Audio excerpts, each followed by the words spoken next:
Paz e graça a todos. Estamos começando mais um debate aqui no nosso canal. E no debate de hoje será debatido o seguinte tema: a Igreja Adventista do Sétimo Dia é uma seita? Nesse debate veremos o pastor Paulo Henrique defender que a Igreja Adventista é uma seita. E no contraponto, o pastor Ezequiel Gomes defenderá que a Igreja Adventista não é uma seita. Acompanhe esse debate e deixe suas opiniões nos comentários. E o nosso tema hoje é polêmico. A Igreja Adventista do Sétimo Dia é uma seita? E nossos irmãos que estão aqui vão debater esse assunto bem polêmico. Então, eu vou começar com o nosso irmão Ezequiel, né? Para falar sobre esse assunto do tema. Ezequiel, a Igreja Adventista é uma seita? Ponto final. Não, brincadeira, né? Calma. Muita calma nessa hora, né? O que acontece? Eu me incomodo um pouco com a ideia de rotular uma religião da forma como é feita dentro do Adventismo em relação a uma característica sectária. Por várias razões. Assim, a gente vai poder expor isso um pouco, né, à medida que o debate avançar. Mas, para tentar ilustrar aqui rapidamente na minha introdução, eu poderia dizer para você o seguinte aqui, Lucas. Eu vou dizer que entre nós aqui nessa mesa, nós três, tem um sectário. E aí eu poderia dizer assim, bom, o sectário é um cara bonito. Bom, eu já fico excluído dessa regra, já fico entre vocês dois aí, entendeu? Porque, tipo, eu já não posso participar dessa característica. Aí eu digo assim, não, o sectário tá de boné. E aí todo mundo olha pro pastor Paulo e tal. E eu começo a descrever ele. O sectário aqui, ele tá usando uma camisa aqui com escrito polo, tá no computador, tá fingindo que não é com ele a conversa, sabe? Coisas assim. O que eu tô fazendo? Eu tô criando uma definição minha, particular. E eu tô encaixando a minha definição sobre ele. E é super fácil fazer isso. Qualquer um pode chegar e dizer, olha, a sua igreja ela é ruim, ela é errada, porque, olha, tem isso aqui que eu não concordo, aquilo ali que eu não concordo, você é uma seita, acabou. Olha que discussão maravilhosa. Agora, cadê o fundamento bíblico dessas afirmações? Não, a igreja que crê, por exemplo, na guarda do sábado é uma seita. A igreja que crê no juízo investigativo é uma seita.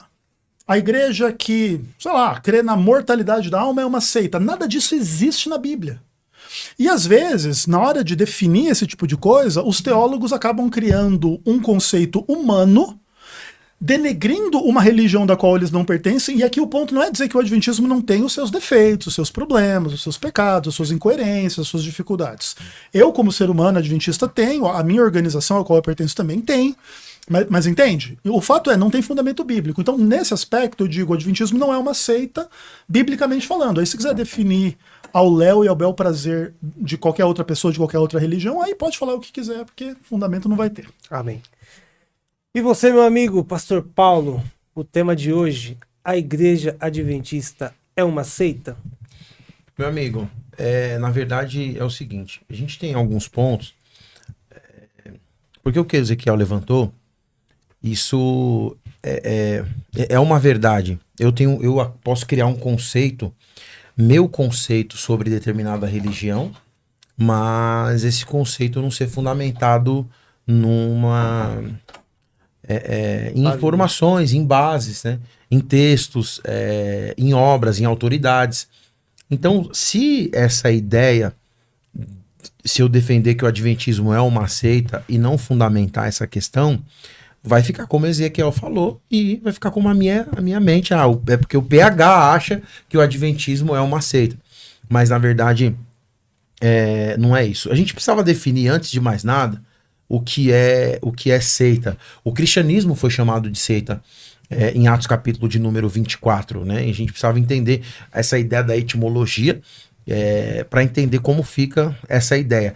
Então nós temos aí, em Atos capítulo 26, versículo 5, diz assim: eles me conhecem há muito tempo e podem testemunhar, se quiserem, que como fariseu vivi de acordo com a seita mais severa da nossa religião. Quando Paulo vai falar em Atos capítulo de número 26, versículo 5, mencionando a ideia de que Paulo chama o farisaísmo, né, que é uma divisão do judaísmo na época, você tem os fariseus, os saduceus, os essênios, os zelotes, e aí depois você tem uma amplitude dessas ramificações. Em Atos capítulo 24, versículo 4, também dá essa ideia, ele vai chamar então o cristianismo, que é chamado de nazarenos. Então verificamos que este homem é perturbador, que promove tumultos entre os judeus pelo mundo todo. Ele é o principal cabeça da seita dos nazarenos. Então o cristianismo, que era chamado de nazarenos, também é rotulado com essa ideia de seita. E aí Atos capítulo 28, versículo de número 22, também tem essa expressão: todavia queremos ouvir da sua parte o que você pensa, pois sabemos que por todo lugar há gente falando contra essa seita. E aí, por fim, Atos capítulo 24, versículo 14, confesso-te, porém, que adoro o Deus dos nossos antepassados como seguidor do caminho, o que chamam seita, creio contudo, de acordo com a lei, no que está escrito nos profetas. Dadas as informações, quando você pega a expressão... alguns vão dizer aireses, ou airesim, ou iresim.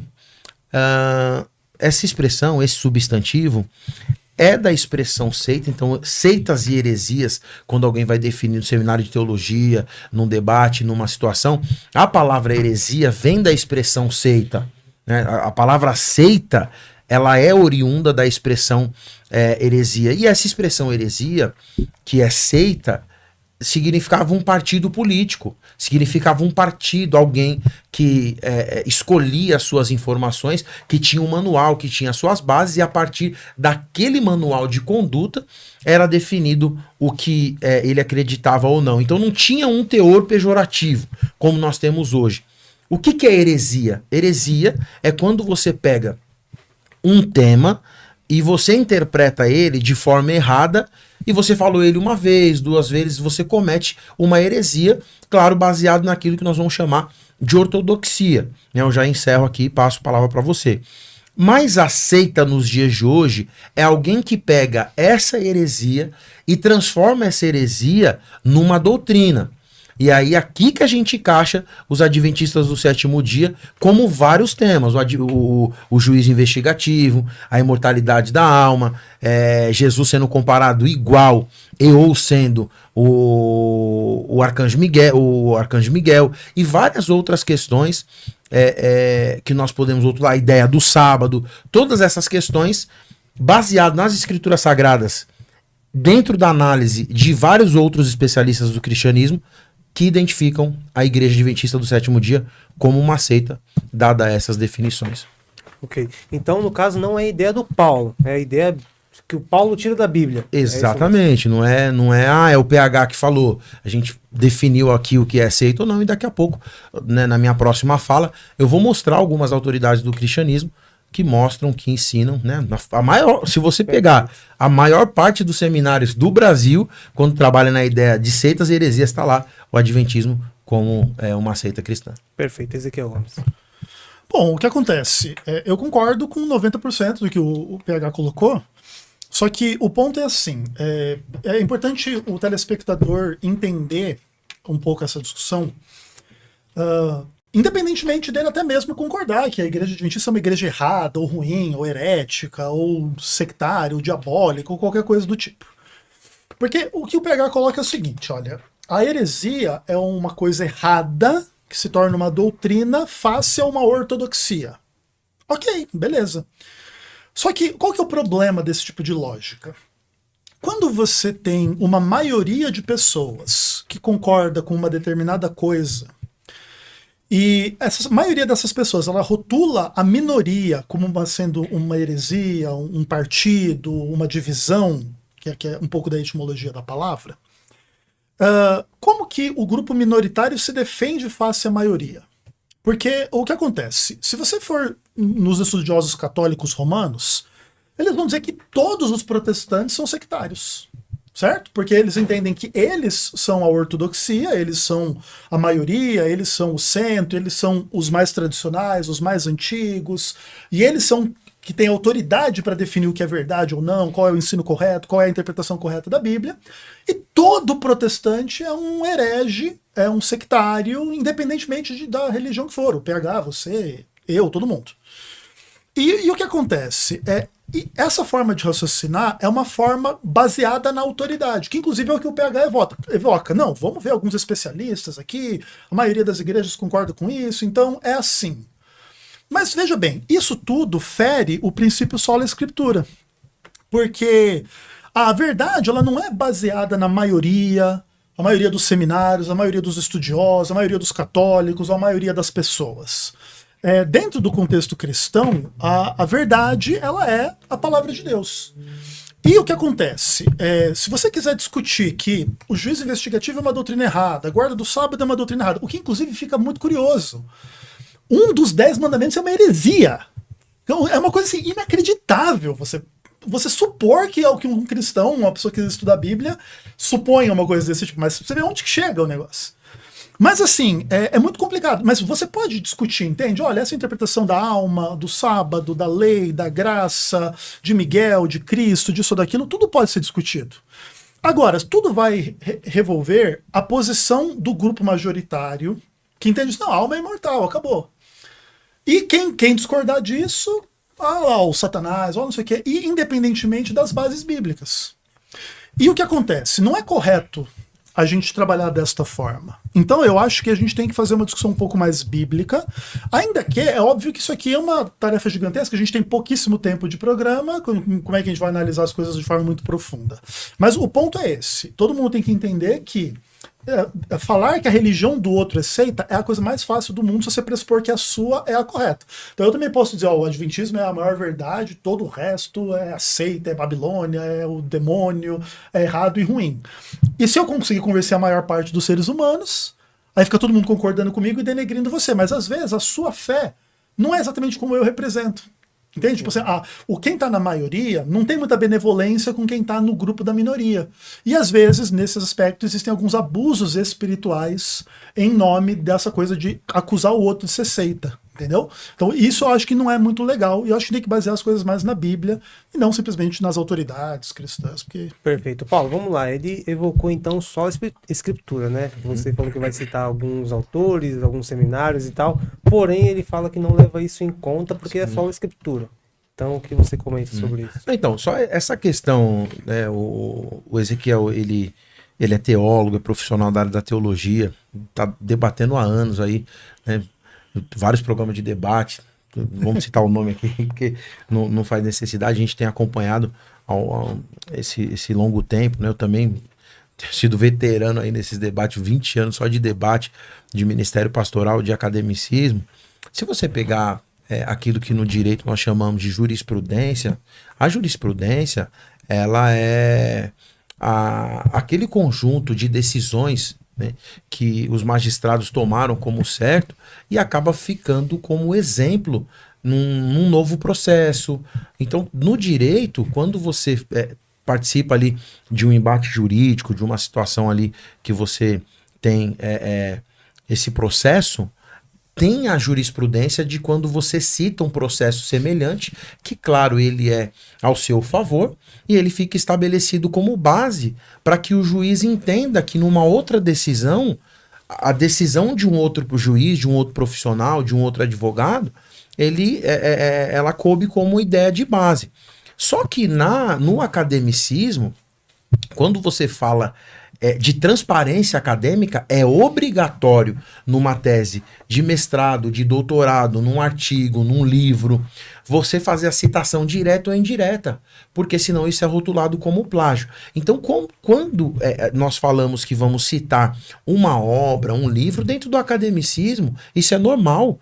Até me espanta o Ezequiel apontar para mim como se eu fizesse isso e deixando as escrituras de lado, que é claro que nós não faremos isso, e eu já comecei inclusive fazendo a definição de seitas heresias baseado no texto, citei 5 textos sobre seitas heresias mostrando que o cristianismo foi chamado de seita, que o judaísmo foi chamado de seita, o farisaísmo, e toda essa questão não é esse o contexto, mas que a ideia da jurisprudência de citação acadêmica, ela é normal dentro da ABNT, da APA, da MLA e assim sucessivamente. É obrigado você fazer a citação de obras. Nós poderíamos ficar, e podemos ficar. Eu não sou o cara que fujo da análise textual. Tem que nem muito debate que a gente vê, você cita um texto, o cara vai pulando para um lado e para o outro, não vou citar nome aqui, você que está acompanhando o debate sabe. Mas, dando sequência aqui nessa questão, o Ezequiel citou a ideia dos 10 mandamentos, né? Acho que a gente poderia começar por essa questão dos 10 mandamentos. Por quê? Porque fala assim, então vai excluir um mandamento, né, que se tem por questões de uma análise. Fala assim, você pode esquecer o quarto mandamento, seria o quarto mandamento?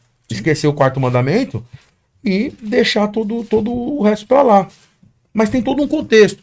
Vou fazer apenas a citação, nós vamos trabalhar a ideia do quarto mandamento, que é provavelmente o que vai dar pra gente elaborar aqui. Então, quando você pega os 10 mandamentos, quando você fala 10 mandamentos em hebraico, Eser ha-mitzvot, né? Orá, Eser mitzvot, os 10 mandamentos. Então, quando você tem Anohi Hashem Eloheka, eu sou o Senhor, o teu Deus, né? Lo yere eleka Elokim asherim alpanai. Não terás outros deuses além de mim. Lo tsaetchen Hashem Eloheka lashav. Não tomarás o nome do Senhor teu Deus em vão. Aqui, na verdade, seria, mas não é uma questão do adventismo, e esse aqui é o ponto. Zohar et Yom Hashabat lekadosho. Lembra-te do dia do Shabat ou do sábado para observar ou santificar. E aí os outros mandamentos aqui, não vou nem fazer citação para não ficar, tá enchendo linguiça, né? Não é essa questão aqui, vamos trabalhar essa ideia do quarto mandamento. Para quem escreveu? Quem escreveu? Ha'eser mitzvot. Quem escreveu os 10 mandamentos? Para quem os 10 mandamentos foram escritos?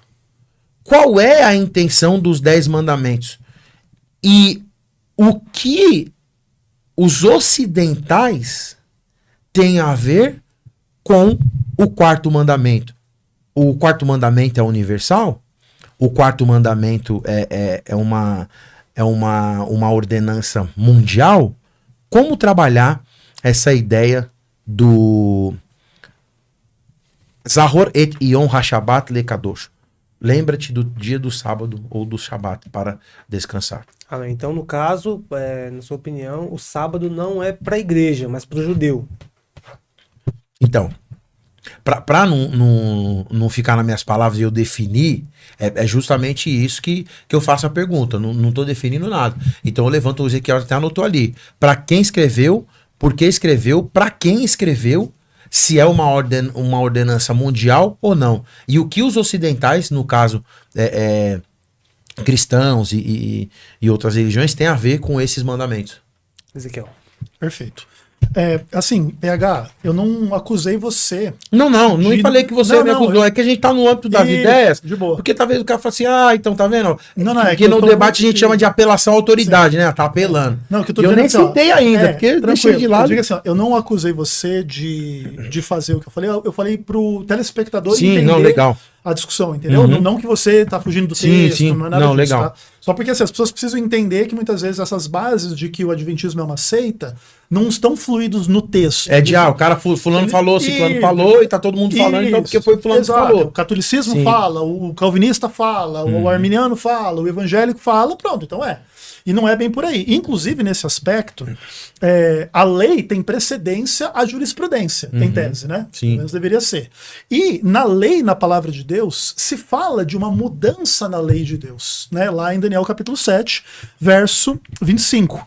Proferirá palavras contra o Altíssimo, magoará os santos do Altíssimo e cuidará em mudar os tempos e a lei. Aqui se fala de um poder maligno contra Deus, que é o chifre pequeno, em Daniel capítulo 7.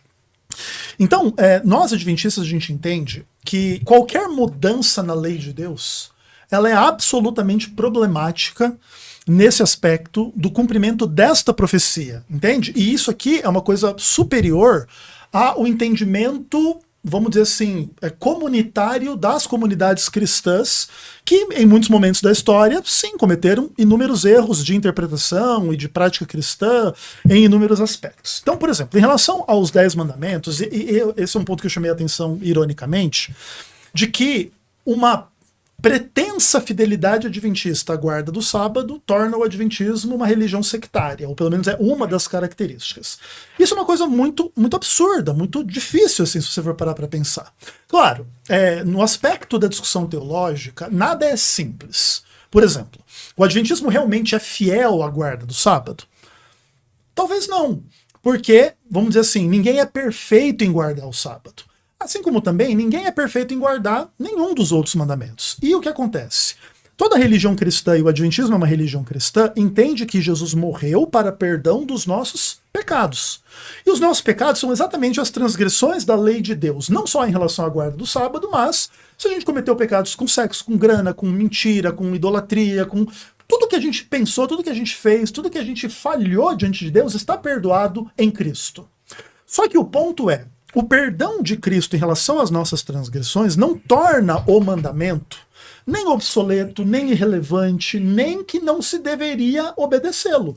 Vamos dizer, Deus perdoa os meus pecados sexuais. Isso não quer dizer que eu tenho agora uma liberdade para cometer esses pecados. Ou os roubos, ou os assassinatos, ou as mentiras, ou qualquer outras coisas. Então o que acontece? Os 10 mandamentos, eles são dados por Moisés, escritos pelo dedo de Deus, para o povo de Israel, naquele contexto da saída do Egito para a transição entre o Egito e Canaã. Quando Jesus vai comentar um pouco a respeito da guarda do sábado especificamente, Jesus não cita o judeu como vamos dizer assim, a parcela da humanidade ao qual o sábado foi concedido. Jesus vai falar em Marcos capítulo 2, o sábado foi feito por causa do homem, antropos. E inclusive a humanidade é composta de seres humanos, homens, né, e mulheres, etc e tal, mesmo antes de haver uma etnia judaica, o chamado de Abraão, Isaac, Jacó, a sua família e etc. E o que acontece? Como você tem também no Gênesis capítulo 2 a ideia de que Deus descansou no 7º dia e abençoou o dia 7º, então a guarda do sábado, pelo menos do ponto de vista divino, antecede a existência do Estado judaico, da nação judaica e da primeira aliança.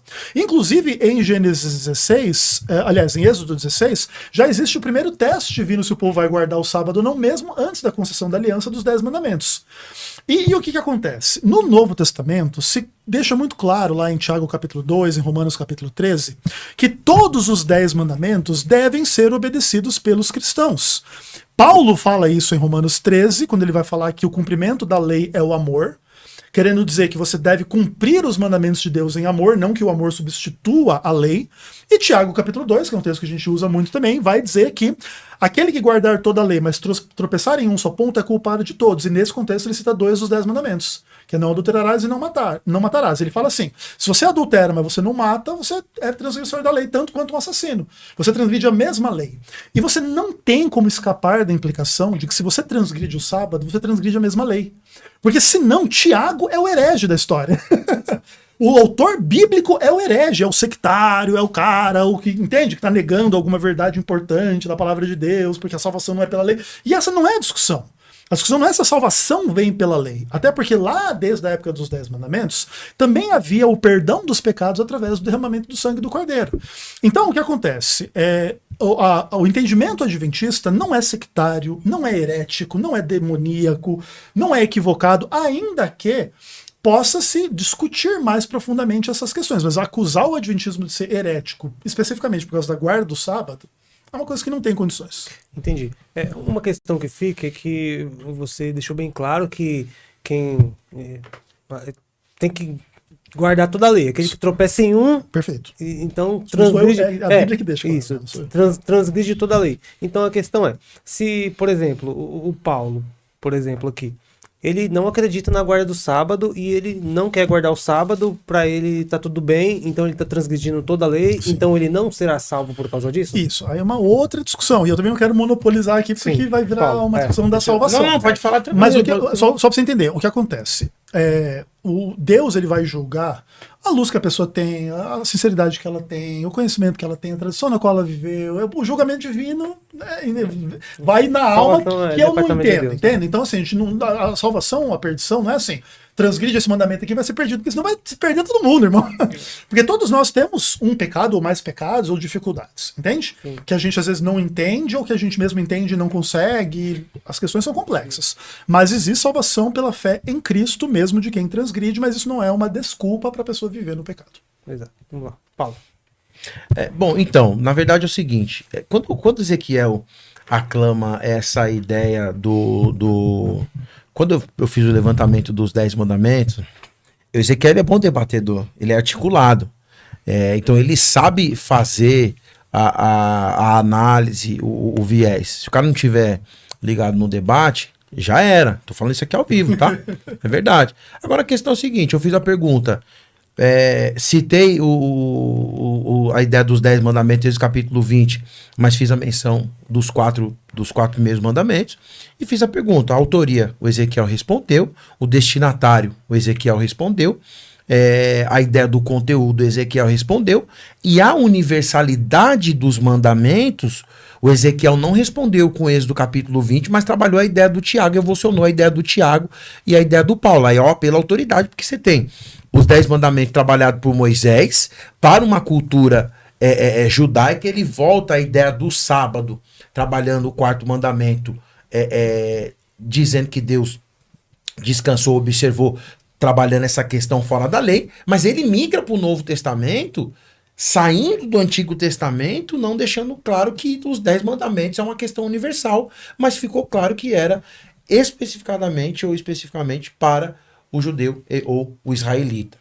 E aí existe uma apelação à ideia de Tiago para que todos os mandamentos devam ser cumpridos, e se ele não for, ou se eles não forem cumpridos, você está tropeçando, e aí entra a pergunta que você faz quando você trabalhar. Então, se ele não guardar o sábado, ele não será salvo. Pois bem, Mateus capítulo 5, versículo de número 17, que é um texto que deve muita atenção, não pense que vim abolir a lei, ou os profetas, não vim abolir, mas vim cumprir. Na verdade, se você observar Jesus, ele... Agora todo mundo vai ficar espantado comigo. E aqui pode vir com a contrapartida, porque já é de caso pensado. Jesus não cumpre a lei. Mateus 5,17, Jesus faz o que no sábado? O que Jesus faz no sábado? E tem um detalhe. Se o sábado seria tão importante, olha o que o Ezequiel está falando, que Daniel vai falar da ideia de uma mudança de lei, né? Mas na verdade, não só Daniel vai falar, Ezequiel vai falar de uma mudança de lei. Aliás, você sabe por que só Jesus poderia mudar a lei? Pode pegar esse corte aí. Isso aqui você não vai... É só aqui que você vai ouvir. Pode pegar isso aqui que eu vou falar agora. Você sabe por que Jesus... Porque na verdade é o seguinte, presta atenção no que eu vou dizer. Mateus capítulo 5, versículo 17. Não pensem que vim abolir a lei e os profetas. Não vim abolir. Eu vim cumprir. Jesus não cumpriu e ele veio mudar. Ah, mas você tá de brincadeira. É só você pegar, vou ler aqui, só um, e tem que ir para muitos textos, que eu vou trabalhar Tiago ainda que ele citou. Tá dizendo o seguinte, versículo 20, Mateus capítulo 5, versículo 20. Pois eu lhes digo que se a justiça de vocês não for superior à dos fariseus e mestres da lei, o que Jesus está falando? Uma superioridade. Então, meu Deus do céu, se for igual já não serve. Ou é superior é diferente, ou é igual? Diferente. Desculpa, se você falar assim, o Ezequiel tem um grau maior do que eu, não é igual, irmão. Então Jesus está dizendo sobre justiça. Se a justiça de vocês não for superior à dos fariseus e aos mestres da lei, tem lei envolvido no meio. De modo nenhum entrar no reino do céu. E não é brincadeirinha de religião. Não é brincadeirinha de pensamento. Ele está falando de céu. Tudo bem. Versículo 21. Vocês ouviram o que foi dito dos seus antepassados, não matarás. E quem matar está sujeito a julgamento. Mas eu, porém, vos digo, mudou a lei. Por quê? Porque ele está falando de superioridade. Vamos interpretar o texto bonitinho, quer fazer exegese, e não estou nem complicando, estou só no português aqui. Porque você, mas quer ficar rasgando o grego, quer ficar rasgando o hebraico. É porque... Bom, deixa eu ficar quieto. Deixa eu concluir aqui. Aí ele vai fazer o seguinte, Lucas, ó, presta atenção. É porque é a leitura do texto de boa aqui, pra gente discutir o texto. Versículo 21. Vocês não ouviram o que foi dito pelos seus antepassados. O que ele tá falando dos seus antepassados? Se ele tá falando de lei e profeta.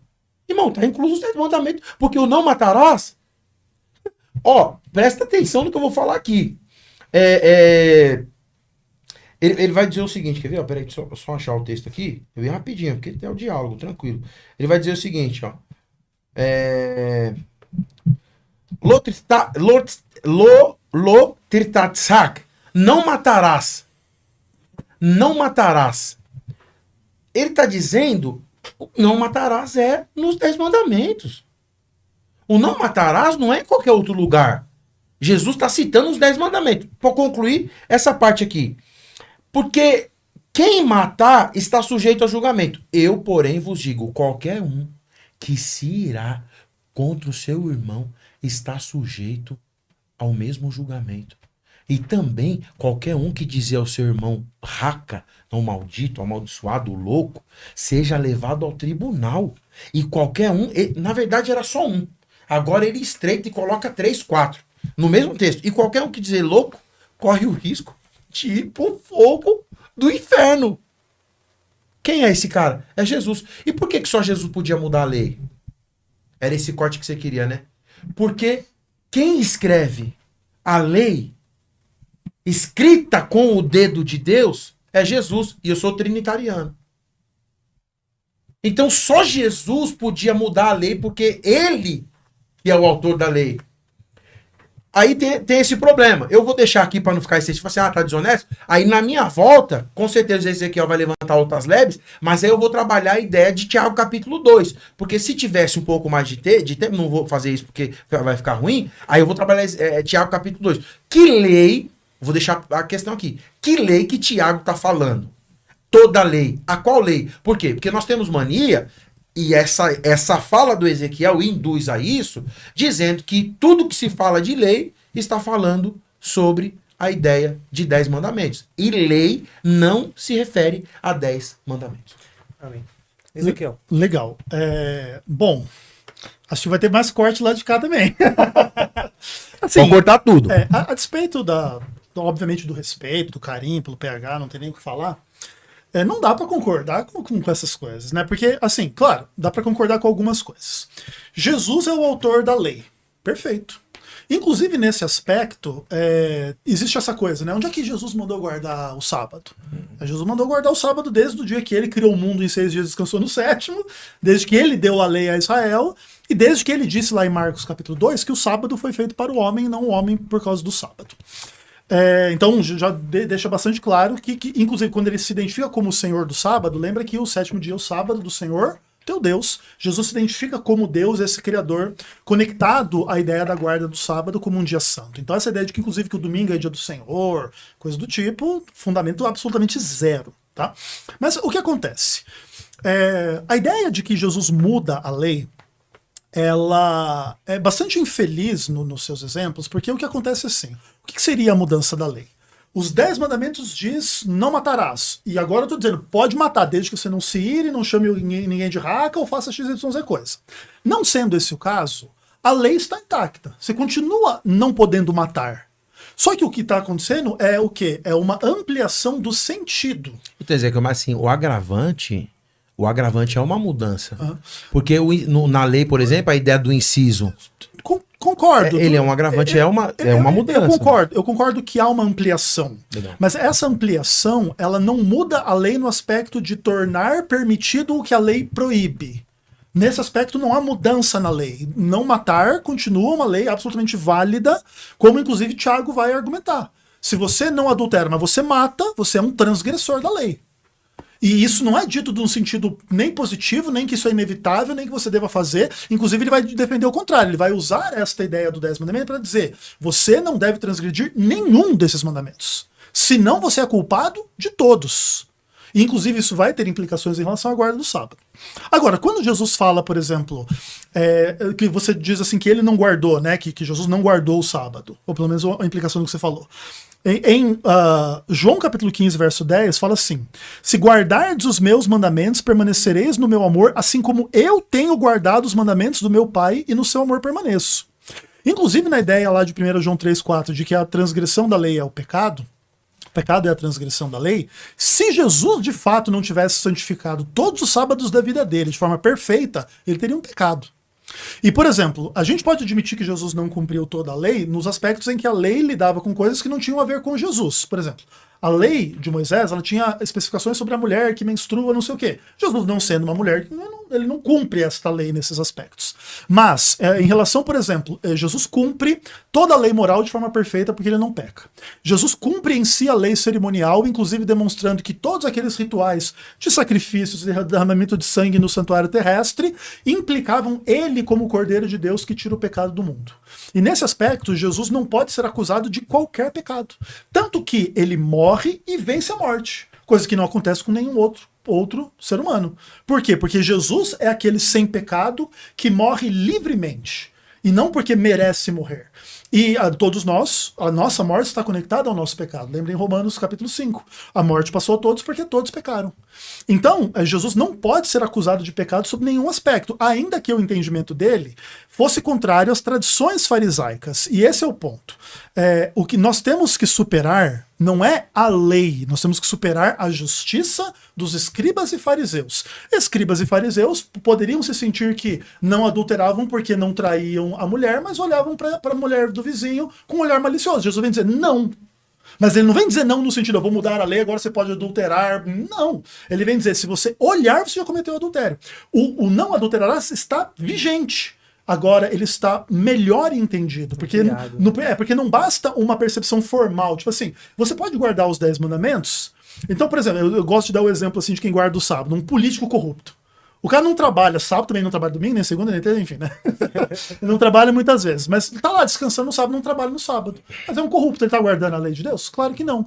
Então, guardar a lei de Deus também é uma coisa muito mais profunda de relação de fé, de amor, de espiritualidade. Não é meramente o cumprimento formal dessas 10 regras. Mas no final das contas, né, pra você ver como que o debate é complexo, né? A gente teria que discutir 200 doutrinas, a gente tá aqui só num pequeno aspecto e simplesmente rechaçando a ideia de que o entendimento adventista é herético. Até porque o entendimento adventista é absolutamente claro na Bíblia, não tem como fugir. Paulo. Bom, então na verdade a questão é a seguinte, o Ezequiel está falando que Jesus não mudou a lei, e aí o entendimento que se tem da mudança da lei era você falar assim, ó, não adultere, então você pode adulterar. Isso não é só isso que é mudança. Mudança é quando você continua mantendo a sentença, mas você pode modificar. Tá claro que Jesus mudou a lei. É bem nítido no texto aqui. De novo, a ideia da questão do adultério. Vamos lá, que foi utilizado aqui. Mateus capítulo 5, versículo de número 27. Vocês ouviram o que foi dito, não adulterarás. Mas eu lhes digo, qualquer um que olhar para uma mulher para desejá-la, já cometeu adultério no seu coração. Antigamente você podia olhar à vontade. Antigamente você podia desejar à vontade. Por quê? Porque não tinha essa sentença na lei. Agora Jesus muda a lei. Por que ele muda? Porque se ele não mudasse a lei, o adultério seria o ato consumado. O ato não consumado, só você olhar, é adultério. Isso não é modificação, isso é o quê?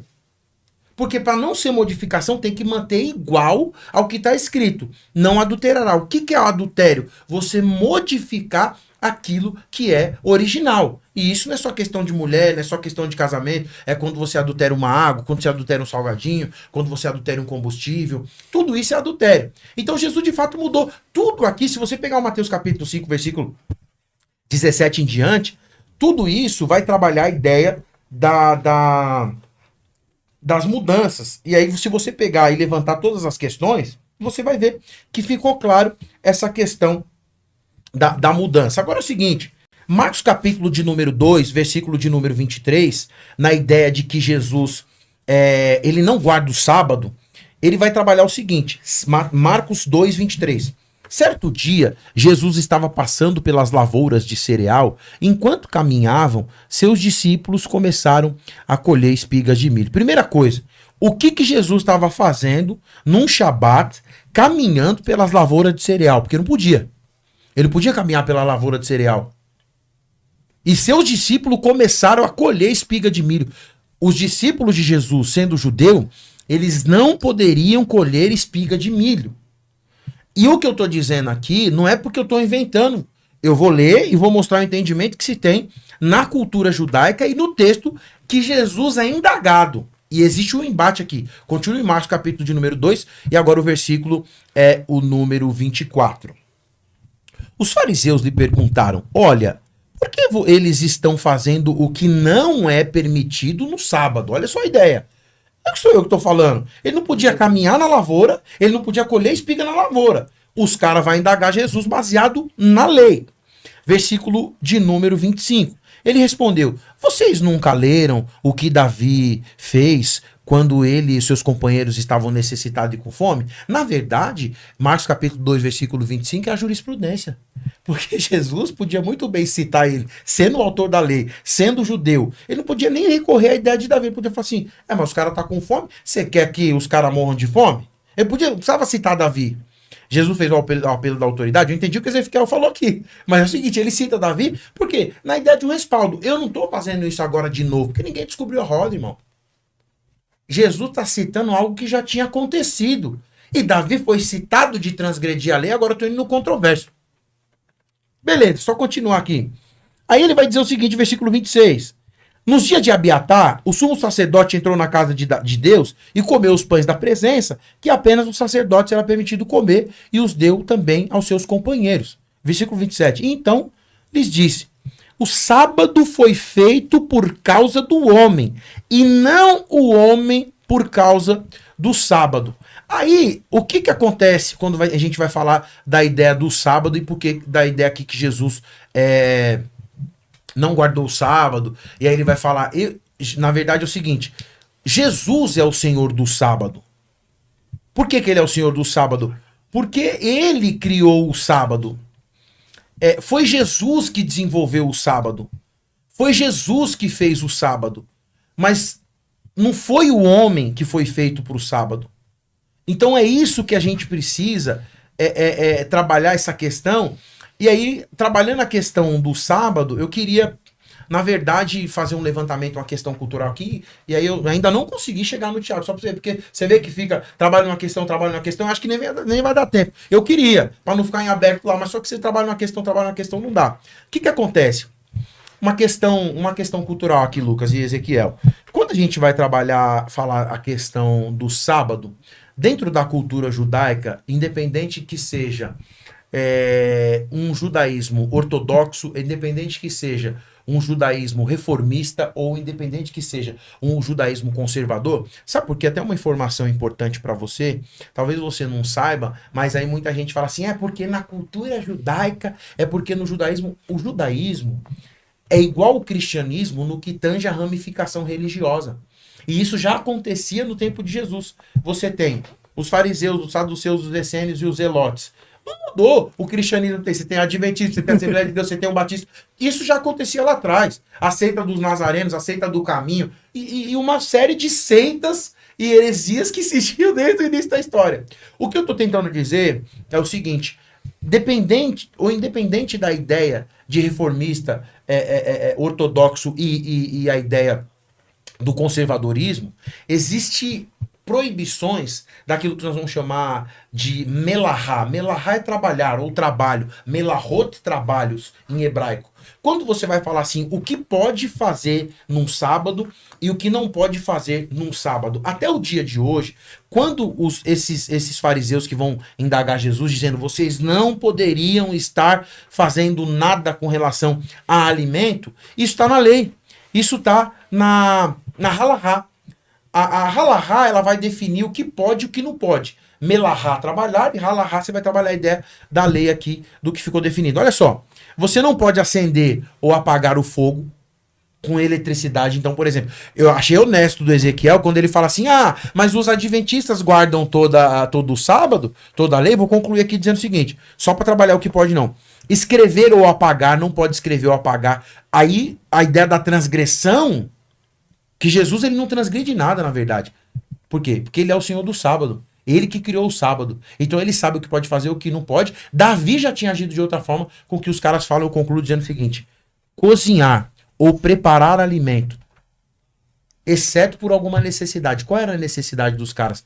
Realmente eles estavam com fome? Transportar. Não pode carregar objetos para comer e nem sair de casa com nenhum objeto. Por isso que eu perguntei. O que esses caras estavam fazendo no meio da lavoura num Shabat? Amém. Eu vou deixar um tempo de 3 minutos para cada para dar o tempo dos dois falar. Tá bom. Amém? Aqui, ó. Bom, nem começou. E já terminou. Nossa, E você vê, né, cara? merece o 2, o 3 e o 4. Olha aqui, ó. O 150, né? Porque o que acontece, né? Eu tava preparado aqui pra tomar uma pancada com a da Ellen White. Tantas Tá outras. vendo como mudou? Desculpa te cortar, Ezequiel. Nos textos, hein? É. Porque os caras falam, mas é White já. Não, enfim, Tá né? vendo? Você tem aqui a honestidade. Não, perfeito, pegar. Na verdade, o que acontece, cara? Essas discussões são gigantescas. Tudo na palavra de Deus. A gente mal chega. A gente discutiu sábado, não chegou em Colossenses 2,16. Ainda não tá nas considerações final, vou dar 3 minutos. Entendi. Então, mas enfim, né? Mas o que acontece, assim, tipo, essas discussões sobre o sectarismo, elas são muito complicadas. Porque, na verdade, elas apelam para o preconceito dos seres humanos. E a maioria dos seres humanos não tem muita benevolência com a religião do outro. E quando você coloca medo nas pessoas daquela religião, isso não afeta todo mundo na população, mas afeta uma boa parcela. Então, por exemplo, o Adventismo tem a discussão da guarda do sábado, como que não é, porque se salva, se não salva, e quem não guarda é salvo, não é salvo. Tudo bem, são discussões legítimas.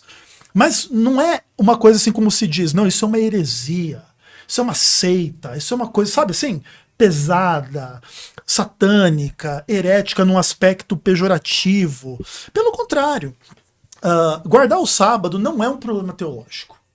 Guardar o sábado é uma dificuldade prática de ordenar o mundo no ritmo em que Deus criou o mundo, 6 dias de trabalho e 1 dia de descanso. Se você for ter que organizar a vida na sociedade, na realidade, com base nisso, todo mundo descansar no sábado e trabalhar os outros dias, você teria que reorganizar modo de produção, modo de transporte, modo de relações de trabalho, trocentas mil coisas. E é óbvio que isso é difícil de fazer na prática. E os adventistas não são aqueles que comandam o mundo inteiro. Então, nem os judeus, nem nenhum grupo que guarda o sábado.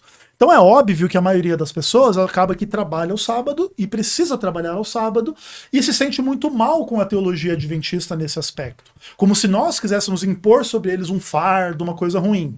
Mas esse é o aspecto. Imagina você numa comunidade de bandido, você não pode roubar, o cara, não, você está me oprimindo, cara, isso aqui é o jeito que eu ganho minha vida, você está se interferindo demais na minha vida.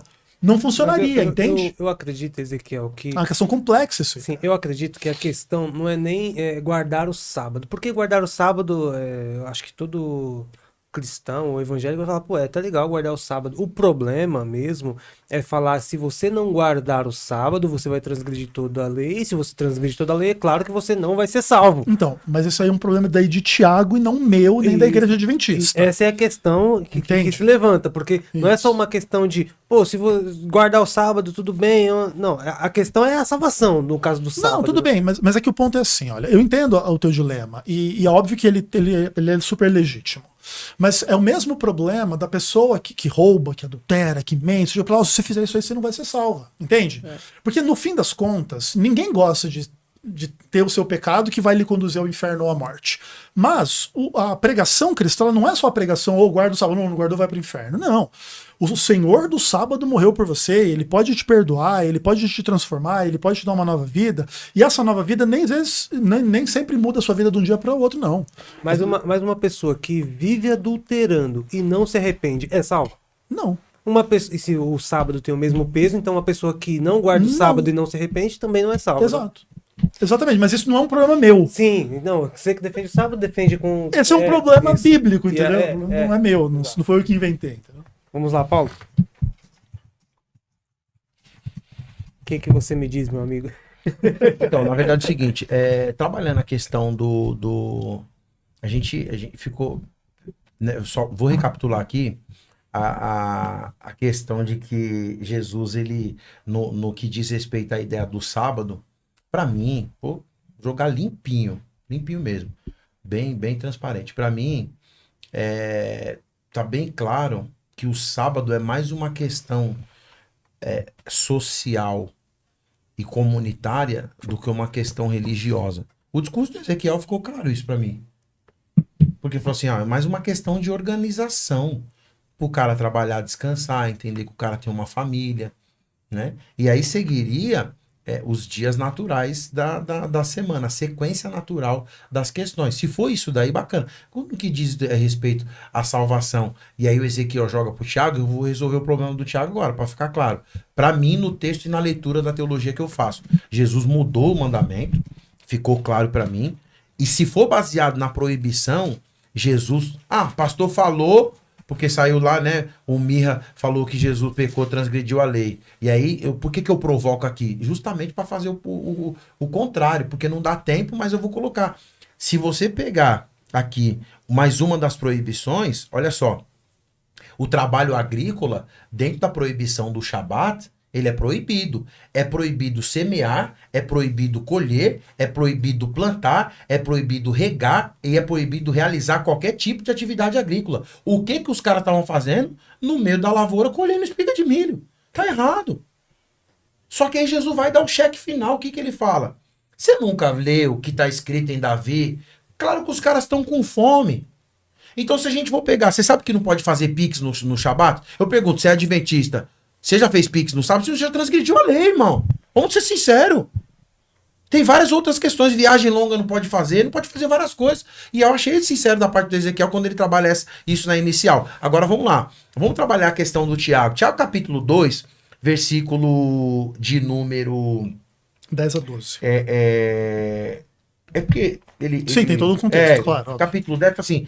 Pois quem obedece toda a lei... mas tropeça em apenas um ponto, torna-se culpado de quebrá-la inteiramente. Pois aquele que disse não adulterarás e também disse não matarás, se você não comete o adultério, mas comete o assassinato, torna-se transgressor da lei. Falem e hajam como quem vai ser julgado pela lei da liberdade, porque será exercido juízo sem misericórdia sobre quem não foi misericordioso, a misericórdia triunfa sobre o juízo. Essa ideia da lei, ela... Que lei que Tiago está falando? A primeira questão é essa aí. Por quê? Porque Tiago... Quem que é esse Tiago aqui, esse apóstolo aqui? Ele é o irmão de Jesus? Esse cara que era um dos 12, ele é o irmão de Jesus? Isso que eu ia até perguntar para você, porque um pouco antes você disse que essa lei de Tiago não são o que Tiago está falando, não é os 10 mandamentos. A ideia dos 10 mandamentos, então, é isso que eu quero trabalhar isso aqui. A pergunta é essa, que lei é essa que Tiago está falando? Legal. Porque toda vez que você fala lei, né, nomos, nomia, né, no grego você fala assim, ó, anomos, é sem lei, né, nomia, essa ideia de lei. Quando você vai pegar a ideia, Tiago não está falando Torá. Que tinha lei oral e... Sim. Tiago não está falando Torá, Tiago não está falando mitzvah, mitzvot, mandamentos. Que lei é essa? Lei é instrução. Instrução de quem? Por quê? Porque Mateus capítulo de número 5, versículo 17, Jesus modifica a lei. Não pense que vim abolir a lei, mas eu vim cumprir. O que é cumprir? Teleios, né? A expressão ali, a ideia de deixar vocês sem nada? Não. Por quê? Porque quando você pega a expressão, o texto de Romanos capítulo 10, versículo 4, porque o fim da lei é Cristo. Por que fim? Que lei? Essa expressão, que fim da lei é Cristo? Por que ele está falando isso? Então, na verdade, Tiago está trabalhando a questão de Jesus. E aí João, em 1 João capítulo 2, versículo 4, diz assim, aquele que diz eu conheço e não guarda os seus mandamentos é mentiroso. O mandamento de quem? É os mandamentos de Jesus. E os mandamentos de Jesus não são iguais aos 10 mandamentos. E aí eu concluo dizendo o seguinte, Tiago não está citando os 10 mandamentos, Tiago não está citando Moisés, Tiago cita Jesus. Jesus trabalha no sábado em favor de cumprir o entendimento que se tem com relação a matar a fome e fazer, se precisar salvar alguém, se precisar fazer alguma outra questão. Inclusive, o adventismo, o judeu, vai na sinagoga, vai na igreja, pode ler a palavra e assim sucessivamente. Agora, para concluir essa questão, Lucas, e passar para você, os 3 minutos que você me deu, desculpa até se eu passei um pouco, a grande questão é a seguinte.